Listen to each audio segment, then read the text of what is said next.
അബ്ദുറഹ്മാൻ, സ്വാഭാവികമായും ഇന്ത്യയെ സംബന്ധിച്ച് ഈ തെരഞ്ഞെടുപ്പിനെ സവിശേഷമാക്കുന്നത് ഇന്ത്യയോടുള്ള പാകിസ്ഥാൻ്റെ തുടർന്നുള്ള നിലപാടുകൾ എന്തായിരിക്കുമെന്നതാണ്. നവാസ് ഷെരീഫിൻ്റെ PMLN കൂടുതൽ സാധ്യത കൽപ്പിക്കപ്പെടുന്ന ഒരു അഭിപ്രായ സർവേയാണ് പുറത്തു വന്നിരിക്കുന്നത്. നവാസ് ഷെരീഫ് അധികാരത്തിൽ വരിക എന്നതായിരിക്കുമോ ഇന്ത്യയെ സംബന്ധിച്ച്, പ്രത്യേകിച്ച് നയതന്ത്ര ബന്ധങ്ങൾ വഷളായിരിക്കുന്ന ഈ സാഹചര്യത്തിൽ ഇന്ത്യയെ സംബന്ധിച്ച് കൂടുതൽ ഗുണകരമാവുക? അത് നവാസ് ഷെരീഫ് അധികാരത്തിൽ വരുന്നതിന് മാത്രം ആശ്രയിച്ചിരിക്കുന്ന ഒരു ഘടകമല്ല. ഒരു പാലമിട്ടാൽ അങ്ങോട്ടും ഇങ്ങോട്ടും നടക്കണമല്ലോ, അഥവാ അങ്ങനെയുള്ളതാണല്ലോ പാലമെന്ന് പറയാം. അപ്പോൾ പാകിസ്ഥാനിൽ ആരധികാരത്തിൽ വന്നാലും ഇന്ത്യയുടെ ഭാഗത്തു നിന്നുണ്ടാകുന്ന പ്രതികരണം കൂടിയാൽ മുഖ്യ ഘടകമാണ്. ഇന്ത്യയുടെ പാകിസ്ഥാനോടുള്ള സമീപനം എന്ത് എന്നുള്ളതിനെ ആശ്രയിച്ചിരിക്കുന്ന കാര്യം കൂടിയാണ് ഇതെന്നാണ് പറഞ്ഞതിനർത്ഥം. അപ്പോൾ നവാസ് ഷെരീഫ് സ്വാഭാവികമായും ഇന്ത്യയോട് അനുകൂലമായ അല്ലെങ്കിൽ സൗഹൃദപരമായ ഒരു സമീപനം സ്വീകരിക്കുമെന്ന പ്രതീക്ഷയ്ക്ക് വകയുണ്ട്. പക്ഷേ അതോടൊപ്പം തന്നെ പറയേണ്ടതുണ്ട്, അദ്ദേഹം മിക്കവാറും ഒറ്റയ്ക്ക് കേവല ഭൂരിപക്ഷം നേടാനുള്ള സാധ്യത കുറവാണ്. അദ്ദേഹം ഒരു കോളീഷൻ്റെ, ഒരു സഖ്യത്തിൻ്റെ നേതാവായി വരാം. എങ്കിൽ ആ സഖ്യത്തിൽ പങ്കെടുക്കുന്ന പാർട്ടികൾ ഏതാണ്? അദ്ദേഹത്തിന് മത പശ്ചാത്തലമുള്ള പാർട്ടികളുടെ പിന്തുണയോടുകൂടി ഭരിക്കേണ്ട ഒരു സാഹചര്യം ഉണ്ടായാൽ അവരുടെ സമ്മർദ്ദത്തെ അദ്ദേഹത്തിന് നേരിടാൻ വരും. ഇക്കാര്യവും ഇതിൽ ഇന്ത്യയുമായുള്ള ബന്ധത്തെ സംബന്ധിച്ചിടത്തോളം വളരെ നിർണായകമാണ്. അതുകൊണ്ട് നമുക്ക് ശുഭപ്രതീക്ഷ പുലർത്താം, പക്ഷേ കരുതലോടുകൂടി മാത്രമേ ആ ശുഭപ്രതീക്ഷയ്ക്ക് ഇപ്പോൾ സാധ്യതയുള്ളൂ. വീണ്ടും BM കുട്ടി ചേരുന്നു ടെലിഫോൺ ലൈനിൽ. ശ്രീ BM കുട്ടി, താങ്കൾ ഒരു ഇടതുപക്ഷ രാഷ്ട്രീയം വെച്ചു പുലർത്തുന്ന ആളാണ്. താങ്കൾ തന്നെ സൂചിപ്പിച്ചു ഇത്തവണ തെരഞ്ഞെടുപ്പിൽ MQM-നാണ് താങ്കൾ പിന്തുണ നൽകിയതെന്ന്. പക്ഷേ എത്രത്തോളം ഇടതുപക്ഷമാണ് ഇത്തരം സംഘടനകൾ അല്ലെങ്കിൽ ഇത്തരം രാഷ്ട്രീയ കക്ഷികൾ? കാരണം പാകിസ്ഥാനിലെ മുഴുവൻ രാഷ്ട്രീയ പാർട്ടികളും, ഒരു പക്ഷേ ഇമ്രാൻഖാൻ്റെ തെഹ്രീക്കെ ഇൻസാഫ് ഒഴിച്ച് ബാക്കി എല്ലാ രാഷ്ട്രീയ പാർട്ടികളും ഏതെങ്കിലും പ്രത്യേക വംശീയ വിഭാഗങ്ങളെ പ്രതിനിധീകരിക്കുന്നതാണ്. പിന്നെ എങ്ങനെയാണ് താങ്കളുടെ വോട്ട് രാഷ്ട്രീയപരമായി നിർണായകമാവുന്നത്? എൻ്റെ കോൺസ്റ്റിറ്റ്യുവൻസിന് ഞാൻ സപ്പോർട്ട് ചെയ്യേണ്ട പാർട്ടി അവാമി പാർട്ടി ഉണ്ടായിരുന്നില്ല. അവാമി പാർട്ടിന്റെ കാൻഡിഡേറ്റ് ഉണ്ടായിരുന്നില്ലാത്തോ പിന്നെ എനിക്കുള്ള പ്രിഫറൻസ് രണ്ട് പാർട്ടിയാണ്. ഒന്നുകിൽ പീപ്പിൾസ് പാർട്ടി,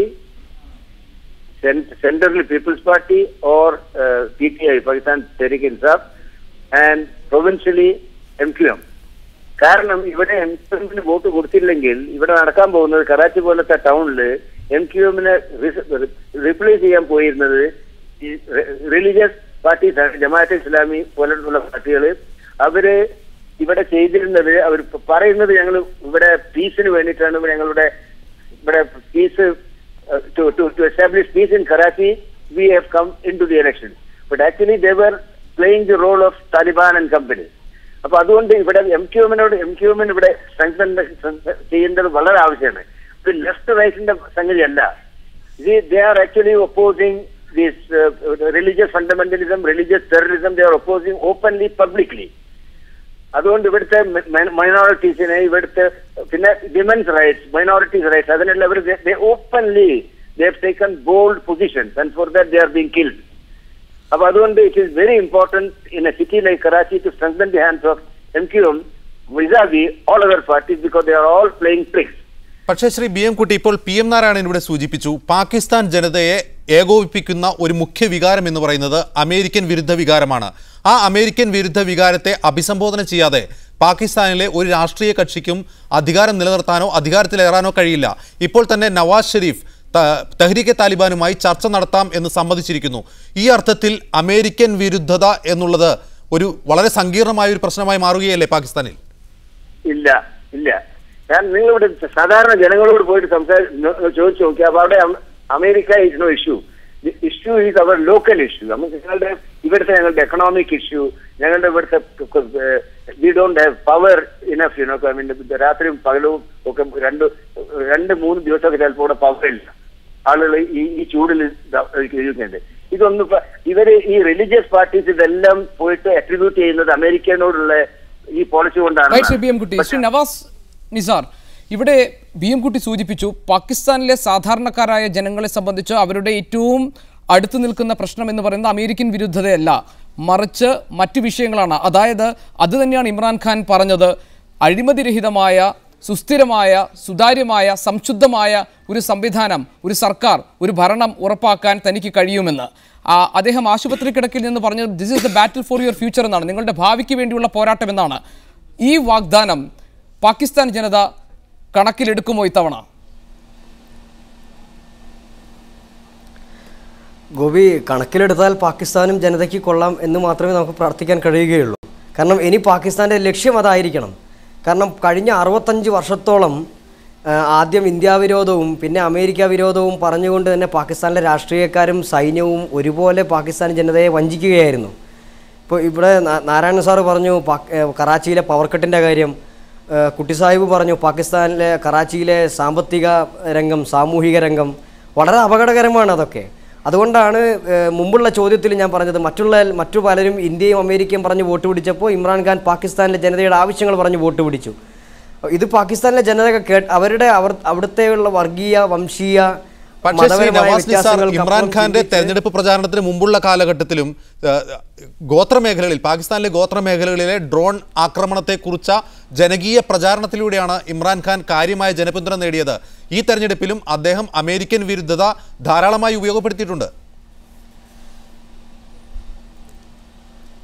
ഒരു മനുഷ്യൻ്റെ ഏറ്റവും വലിയ പ്രശ്നം ജീവിതവും മരണവുമാണ്. പാകിസ്ഥാനിലെ അദ്ദേഹം ഒരു നല്ല രാഷ്ട്രീയക്കാരനായതുകൊണ്ടാണ് അത് ചെയ്തത്. നല്ലതെന്ന് പറഞ്ഞാൽ തന്ത്രജ്ഞനായ രാഷ്ട്രീയക്കാരനായതുകൊണ്ട്. കാരണം ആ ഡ്രോൺ ആക്രമണത്തെ ആർക്കും എതിർക്കാൻ പറ്റാത്ത ഒരവസ്ഥയിൽ അദ്ദേഹം അതിനെ എതിർത്ത് തുടങ്ങി. നഷ്ടപ്പെടാൻ കാര്യമായ ഒന്നും ഇല്ലാത്ത ഒരു വ്യക്തിയാണ് ഇമ്രാൻഖാൻ. അദ്ദേഹത്തിൻ്റെ രാഷ്ട്രീയത്തിൽ അദ്ദേഹം പൂർണ്ണമായി പരാജയപ്പെട്ടാലും അദ്ദേഹത്തിൻ്റെ ലെഗസി, ഒരു പാകിസ്ഥാൻ ഹീറോ എന്ന ലെഗസി സേഫാണ്. അതുകൊണ്ട് തന്നെ ഒരു ഡ്രോൺ ആക്രമണത്തെ അമേരിക്കയെ പോലും ഭയപ്പെടാതെ എതിർത്ത് തുടങ്ങിയ അദ്ദേഹം, അങ്ങനെയാണ് അദ്ദേഹം പാകിസ്ഥാനി ജനങ്ങൾ അദ്ദേഹത്തിൻ്റെ ഒരു റോക്ക് സ്റ്റാർ ഇമേജും ഒരു മെയിൻ ക്യാമ്പയിനർ ഇൻ ചീഫ് ഇമേജൊക്കെ അങ്ങനെയാണ് കിട്ടിയത്.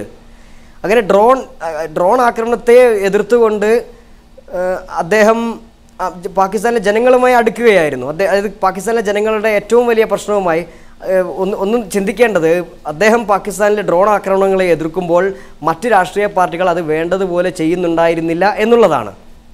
Right Shri Navas Nisar. Shri Abdul Rahman, British council നടത്തിയ ഒരു പഠനത്തിൽ, ഏറ്റവും ഒടുവിൽ നടത്തിയ പഠനത്തിൽ കണ്ടെത്തിയത് 30 വയസ്സിന് താഴെയുള്ള പാകിസ്ഥാനിലെ ചെറുപ്പക്കാരെല്ലാം ശരിയ നിയമപ്രകാരമുള്ള ഒരു ഭരണത്തെ അനുകൂലിക്കുന്നുവെന്നും അവർ ജനാധിപത്യ രീതിയിലുള്ള ഒരു ഭരണ സംവിധാനത്തെ അംഗീകരിക്കുന്നില്ല എന്നുമാണ്.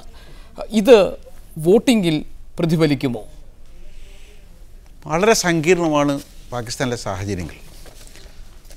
പാകിസ്ഥാനിലെ ഒന്നാമത്തെ ചീഫ് ജസ്റ്റിസ് ആയിരുന്നത് ഒരു ക്രൈസ്തവനായ ജസ്റ്റിസ് AR കോർണിലിസ് ആയിരുന്നു. ശരീഅത്തിൻ്റെ ഏറ്റവും ശക്തനായ വക്താവായിരുന്നു അദ്ദേഹം. പാകിസ്ഥാനിലെ ശരീഅത്ത് നടപ്പാക്കണമെന്നായിരുന്നു AR കോർണിലിസിൻ്റെ ആവശ്യം. എന്ന് പറഞ്ഞാൽ പാകിസ്ഥാനിലെ ജനങ്ങളുടെ വികാരവുമായി, അതുപോലെ തന്നെ പാകിസ്ഥാൻ എന്തടിസ്ഥാനത്തിലാണോ നിലവിൽ വന്നത് അതുമായി പൊരുത്തപ്പെടുന്ന ഒരു കാര്യവും പാകിസ്ഥാന് നൽകിയില്ലെങ്കിൽ അവിടെ ഉണ്ടാകാവുന്ന പ്രശ്നങ്ങളാണ് അദ്ദേഹം കണക്കിലെടുത്തത്. ഇപ്പോഴും നമുക്ക് പറയാൻ കഴിയും പാകിസ്ഥാനിലെ ജനതയിൽ ഗണ്യമായൊരു വിഭാഗം ഇസ്ലാമിനെ സ്നേഹിക്കുന്നവരും ശരീഅത്തിനെ സ്നേഹിക്കുന്നവരും തന്നെയാണ്. എന്നാൽ അത് ജനാധിപത്യ വിരുദ്ധമാണ്, അല്ലെങ്കിൽ ജനാധിപത്യത്തെക്കുറിച്ച് അവർ ചിന്തിക്കുന്നില്ല എന്ന് പറയുന്നുണ്ടെങ്കിൽ അതിന് കാരണം ജനാധിപത്യത്തിൻ്റെ പേരിൽ പാകിസ്ഥാനിൽ ഇതുവരെ നടന്നത് പ്രഹസനമാണ് എന്നുള്ളതാണ്. യഥാർത്ഥമായ ആരോഗ്യകരമായ ഒരു ജനാധിപത്യം പാകിസ്ഥാൻ ഒരിക്കലും നിലവിൽ വന്നിരുന്നില്ല. ഈ തെരഞ്ഞെടുപ്പോടുകൂടി അതിന് മാറ്റമുണ്ടാവുമെങ്കിൽ തീർച്ചയായും ഈ ആളുകൾ മാറി ചിന്തിക്കുന്നതേ ചെയ്യും. ജനാധിപത്യത്തിൻ്റെ പേരിൽ നടന്നത് ഏകാധിപത്യം നടപ്പാക്കുകയോ തികഞ്ഞ അഴിമതിയും അധാർമികതയും വിളയാടുന്ന ഈ ആസിഫ് ജർദാരിയുടെ കാലത്തെ ഭരണം പോലെയോ ഒക്കെ ആണെങ്കിൽ പിന്നെ സ്വാഭാവികമായും കറാച്ചിയിലെ കുടിവെള്ളമില്ലായ്മയെക്കുറിച്ച്, പവർ കട്ടിനെ കുറിച്ച് ഇമ്രാൻഖാൻ പ്രചാരണം നടത്തുന്നു. പക്ഷേ പാകിസ്ഥാനിലെ ഭൂരിഭാഗം ജനസംഖ്യയിലുള്ളവർക്ക് പവർ തന്നെയില്ല, അവർക്ക് കുടിവെള്ളമില്ല. അവർ ഭൂരിഭാഗവും ഗോത്രമേഖലകളിലും വിദൂരമായ ഗ്രാമപ്രദേശങ്ങളിലുമാണ് ജീവിക്കുന്നത്. ഇവരെ സംബന്ധിച്ചിടത്തോളം ഡ്രോൺ ആക്രമണങ്ങളാണോ അതോ കുടിവെള്ളമില്ലായ്മയാണോ മുഖ്യ ജീവിത പ്രശ്നം? ഡ്രോൺ ആക്രമണങ്ങൾ എന്ന് പറയുന്നാൽ പാകിസ്ഥാനിലെ അതിർത്തി സംസ്ഥാനം എന്ന് മുമ്പ് പറഞ്ഞ ഇപ്പോൾ പക്തൂൺഖ, ഖൈബർ ആ സംസ്ഥാനത്തിലും അതുപോലെ വസീറിസ്ഥാൻ മേഖലയിലുമാണ് കാര്യമായി നടന്നത്. ആ പ്രദേശത്തെ ജനങ്ങളെ സംബന്ധിച്ചോളം തീർച്ചയായും അത് തന്നെയാണ് പ്രശ്നം. പക്ഷേ മഹാഭൂരിപക്ഷം വരുന്ന പാകിസ്ഥാൻ്റെ ഭാഗം എന്ന് പറഞ്ഞാൽ പഞ്ചാബും സിന്ധുവാണ്. അവിടെയൊന്നും ഡ്രോൺ ആക്രമണങ്ങൾ ഇല്ലാത്തത് കൊണ്ട് സ്വാഭാവികമായും അവിടുത്തെ പ്രശ്നങ്ങളെന്ന് പറഞ്ഞാൽ നേരത്തെ പറഞ്ഞതുപോലെയുള്ള ജനകീയ പ്രശ്നങ്ങളാണ്.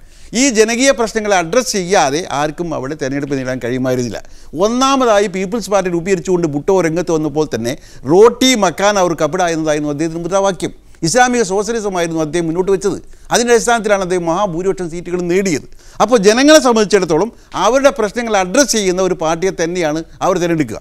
അത് ഇപ്പോൾ ഇമ്രാൻഖാന് അത് അവരെ ബോധ്യപ്പെടുത്താൻ, അവരെ കൺവിൻസ് ചെയ്യാൻ സാധിച്ചുവെങ്കിൽ അദ്ദേഹത്തിന് നല്ലൊരു ഭാവി ഈ തെരഞ്ഞെടുപ്പോട് കൂടി ഉണ്ടാവാനുള്ള സാധ്യതയുണ്ട്. വളരെ നന്ദി ശ്രീ ഒ അബ്ദുറഹ്മാൻ, നവാസ് നിസാർ, BM കുട്ടി, PM നാരായണൻ ഈ ചർച്ചയിൽ പങ്കെടുത്തതിന്. മുഹമ്മദ് അസ്ലമുണ്ട് ഏറ്റവും പുതിയ വിവരങ്ങൾ നൽകാൻ. മുഹമ്മദ് അസ്ലം, എന്താണ് ഏറ്റവും പുതിയ വിവരങ്ങൾ? വോട്ടെണ്ണൽ തുടങ്ങിക്കഴിഞ്ഞല്ലോ, എന്തൊക്കെ വിവരങ്ങൾ ഇപ്പോഴുണ്ട് നൽകാൻ? ഗോപി, വോട്ടെണ്ണൽ പുരോഗമിക്കുകയാണ്. റിസൾട്ട് ഫലങ്ങൾ നമുക്ക് അറിവായിട്ടില്ല. എന്നാൽ നേരത്തെ ബാക്കിയുണ്ടായിരുന്ന 3 മണ്ഡലങ്ങളിൽ ഉൾപ്പെടെയുള്ള മുഴുവൻ സീറ്റുകളിലേക്കും വോട്ടെടുപ്പ് പൂർത്തിയായി കഴിഞ്ഞിരിക്കും. 44 പോളിംഗ് സ്റ്റേഷനുകളിൽ പോളിംഗ് ഒന്നുകൂടി വീണ്ടും വോട്ടെടുപ്പ് നടത്താൻ ഇലക്ഷൻ കമ്മീഷൻ ഉണ്ടായിട്ടുണ്ട്. റോയിട്ടേഴ്സ് നൽകുന്ന ഏറ്റവും പുതിയ സൂചന പാകിസ്ഥാൻ മുസ്ലിം ലീഗ്, നവാസ് ഷെരീഫിൻ്റെ മുസ്ലിം ലീഗും തെഹ്രീക്ക് ഇൻസാഫ് പാർട്ടിയും ഏതാണ്ട് അടുപ്പിച്ച് വരുന്ന റിസൾട്ടിലേക്ക് വരുമെന്നും പീപ്പിൾസ് പാർട്ടി 3ാം സ്ഥാനത്തേക്ക് പോകുമെന്നൊരു റിസൾട്ടാണ് നമുക്ക് ഇപ്പോൾ റോയിട്ടേഴ്സ് നമുക്ക് നൽകുന്നത്. ഒരു കോalition ഗവൺമെൻറ്റാണ് റോയിട്ടേഴ്സ് ഇപ്പോൾ പ്രവചിക്കുന്നത്. 172 സീറ്റുകൾ നേടുക എന്ന് പറയുന്നത് ആർക്കും കഴിയില്ല എന്ന് പറയുന്നു. വളരെ ഒരു സങ്കീർണമായ ഒരു കാര്യം കൂടി നമ്മൾ മനസ്സിലാക്കേണ്ടത്, 272 സീറ്റുകൾ മാത്രമാണ് തിരഞ്ഞെടുക്കുന്നത്. ബാക്കിയുള്ള 70 സീറ്റുകൾ പ്രവിശ്യ അസംബ്ലികളിലെ ആനുപാതികമായി ലഭിക്കുന്ന സീറ്റുകളാണ്. ഇതോടൊപ്പം തന്നെ 4 പ്രവിശ്യ അസംബ്ലികളിലേക്കും തിരഞ്ഞെടുപ്പ് നടക്കുന്നുണ്ട്. ഈ ഇവിടങ്ങളിൽ നിന്ന് വരുന്ന 60 വനിതകളും 10 മൈനോറിറ്റീസും ഉൾപ്പെടുന്ന സംഖ്യ കൂടെ ചേരുമ്പോൾ മാത്രമാണ് പാർലമെൻറ്റിൽ ആര് ഭരിക്കുമെന്നുള്ളത് വ്യക്തമാക്കാൻ കഴിയൂ. എന്ന് പറഞ്ഞാൽ റിസൾട്ട് പൂർണ്ണമായി വന്നു കഴിഞ്ഞാൽ തന്നെയും കുറച്ചുകൂടി സങ്കീർണമായ ഒരു അവസ്ഥയിൽ മാത്രമേ നമുക്ക് ആരായിരിക്കും ഭരണത്തിലേക്ക് എത്തുക എന്ന് പറയാൻ കഴിയൂ.